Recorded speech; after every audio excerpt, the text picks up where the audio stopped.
तो फिर वो कहते हैं ये आपकी गलती है। वो हर वक्त ये जब आते थे कि तुम बहुत बड़े बेवकूफ़ हो और तुम इमरान खान को नहीं जानते, हम इमरान खान को जानते हैं और तुम अपना वक्त ज़ाया कर रहे हो।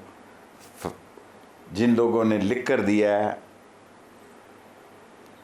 वो भी आप ही के साथी थे। मैंने कहा जी दिया होगा, मैं नहीं लिख के दूँगा। क्यों आपने इतना सख्त स्टांस लिया? जब आपने सोचा कि बस मैंने ये नहीं करना, मतलब बंदा टूट भी जाता है। टूटने से पहले कोई मैं बड़ी गलत काम कर जाना चाहता था। मैं मर भी सकता था, मैं ऐसी बातें भी सोचता था कि अब आपको नहीं मैं बता सकता कि मेरा अज़ारबंद छोटा था, मैंने कोशिश भी की, वो पंखे के साथ लटक नहीं सका। और क्वेश्चन इस पीटीआई ने क्यों आपका साथ नहीं दिया? जब आप उनका साथ दे रहे थे तो पीटीआई ने क्यों आपको डिसोन किया? समझ नहीं आई मुझे कि क्या हुआ और दुख हुआ। लेकिन मैंने किसी को कहा नहीं कि मुझे टिकट दो।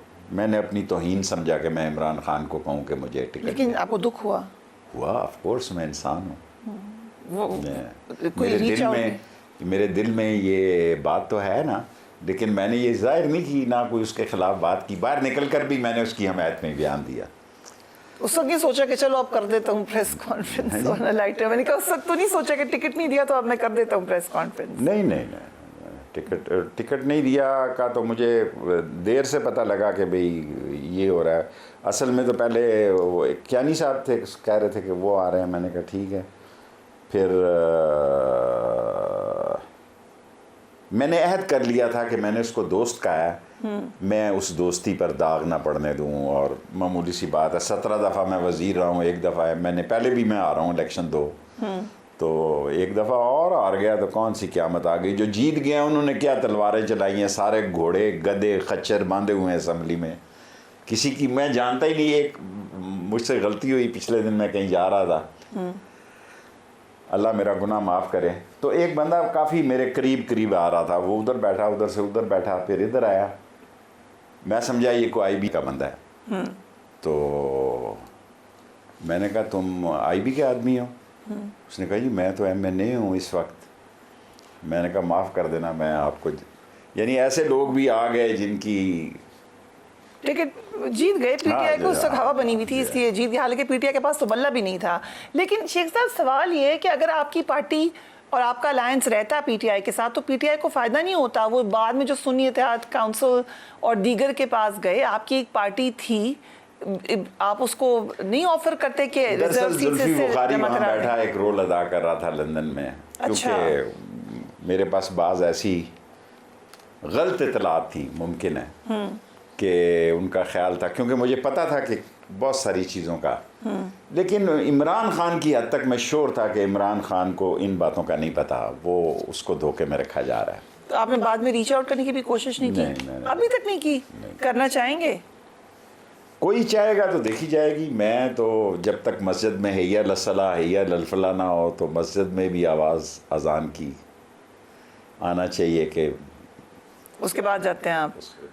लेकिन आपको लगता है कि एट सम पॉइंट ये मिसअंडरस्टैंडिंग हुई है, मिसट्रस्ट है, क्या हुआ, क्या है, क्यों नहीं आप पे इत्मीनान? मेरे ख्याल में मिसअंडरस्टैंडिंग ही हुई है। कान जो लोग भरते शरते थे जाके, ऐसे ही लोग थे वो। लेकिन अब पार्टी का क्या हाल है कि अब देखें ना इस मुल्क में क्या है।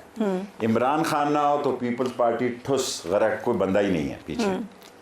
फजलुर रहमान ना हो, JUI का कोई बंदा ही नहीं है कि शेरानी को छोड़े उसको। ताहिरुल कादरी ना हो तो कोई उसका बंदा ही नहीं है। नैप में अगर आप देखें, वली खान के बाद दसवान के बाद बेटे का पता नहीं क्या, मैं तो बाजा खान के साथ सियासत करता था, उसका बेटे का नाम नहीं याद जो अब ने। खुदा आपका भला करे कि ये सब एक आदमी की पार्टियां हैं। एक वक्त था कि मुशर्रफ ने बड़ा मजाक किया, हम इकट्ठे थे तीनों। उसने क्या अजीब इत्तफाक है, एक पार्टी लीडर है इमरान खान और अकेली इसकी सीट है, ताहिरुल कादरी साहब की भी अकेली सीट है, और शेख रशीद साहब की भी अकेली सीट है, और तीनों को के लिए मेरी दुआएं हैं। ये उन्होंने कहा। ताहिरुल कादरी खफा हुए थे ज़रा थोड़े से उन दिनों। तो ये उस वक्त की बात है जब इमरान खान की एक सीट थी और वो मसला था। सो अब मैं तो अब कह चुका हूँ कि 30 अगस्त तक मैं खामोश रहूँगा और 30 अगस्त से पहले पहले कोई सियासत बदल जाएगी इस मुल्क की। ये आपने कहा है, ट्वीट है आपकी मेरे पास। वैसे बाय द वे आपने कहा था मुझे तो ट्वीट्स लेके बैठ गई हैं, आपने उस इंटरव्यू में कहा था। अब नहीं मैं देता, एक दी मैंने उस दिन डॉक्टर कदीर के, क्योंकि डॉक्टर कदीर से मेरा बड़ा तल्लक था और डॉक्टर कदीर के सारे मामलात जो है इनका ऑफिस मेरे साथ था। आपने बड़ी क्लियर आपने कहा कि मैं इसका क्रेडिट जो है यौम तकबीर पर एटमी धमाकों का क्रेडिट 4 लोगों को देता हूं, जिसमें पहले नंबर पर डॉक्टर कदीर, मरहूम राजा ज़फ़रुल हक, शेख रशीद अहमद एंड गौहर अयूब मरहूम शामिल हैं। नवाज शरीफ को नहीं देते क्रेडिट? नहीं देता। कैसे? चलें आज यही पाकिस्तान की मेरे मरने से पहले ये बात चली जाए। राजा ज़फ़रुल हक ने जो तकरीर की, मैं सारी, मेरे मुखालिफ हैं वो, मैं सारी ज़िंदगी उनका एहतराम करूँगा मरते दम तक। अगर मैं ज़िंदा हुआ तो सारी कौम को आपके पैगाम ये देना चाहता हूँ कि ऐसी खूबसूरत तकरीर उसने एटमी धमाके के हक़ में की जो हम तीनों ने भी नहीं की। और थर्ड मैन जो था वो एक मैं था, एक ज़की साहब ने भी की, वो बैठा करते थे, प्रिंसिपल सेक्रेटरी थी। तमाम कैबिनेट फौजी धमाकों की मुखालिफ थी, खुदा को गवाह बना के कहता हूँ। All the cabinet, all the cabinet. Mushahid सही, ईद ज़वाहिरी, मुशाहिद साहब, Mushahid Hussain was a top मुखालिफ ऑफ दिस धमाका एंड एवरीथिंग।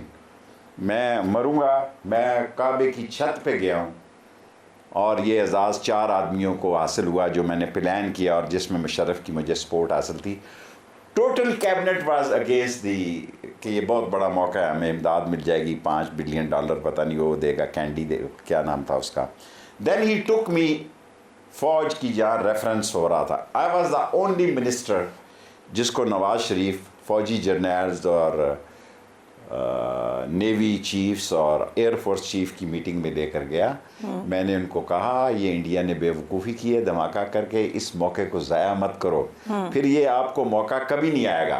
उसने कहा तुम डॉक्टर कदीर की बात करते हो, वो भी ये कहता है। मैंने कहा बिल्कुल 100% डॉक्टर कदीर सही कहता है। लेकिन आपको नवाज शरीफ लेके गए तो उन्होंने भी तो, उन्हें पता होगा आप क्या कह रहे हैं, इसीलिए लेके गए आपको। वो फ़ौज ने फैसला दिया कि आप सियासी लोग फैसला करें क्योंकि सैंक्शन लगेंगी।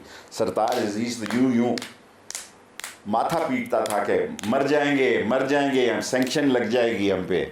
और नवाज शरीफ साहब क्या कहते हैं? नवाज शरीफ खामोश था, लेकिन नवाज शरीफ जो है वो गुमगो के आलम में था।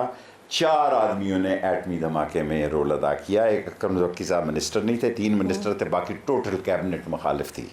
लेकिन फिर नवाज शरीफ साहब को क्रेडिट तो देना पड़ेगा, कैसे नहीं दे रहे? इसलिए कि वो प्राइम मिनिस्टर था ना, इसीलिए क्रेडिट पूरी कैबिनेट मुखालिफ थी फिर भी किया उन्होंने। सर जी यूं तो फिर भुट्टो को क्रेडिट देना पड़ेगा, देते हैं, उनको भी देते हैं, उनको भी देते हैं। उसने ये सारा काम शुरू किया। डॉक्टर कदीर के साथ भी इन लोगों ने अच्छी नहीं की, वो बड़ा रसूदा और बड़ा दिल शिकनी की हालत में मरा। हीरो पाकिस्तान के, वो पाकिस्तान का जो हीरो था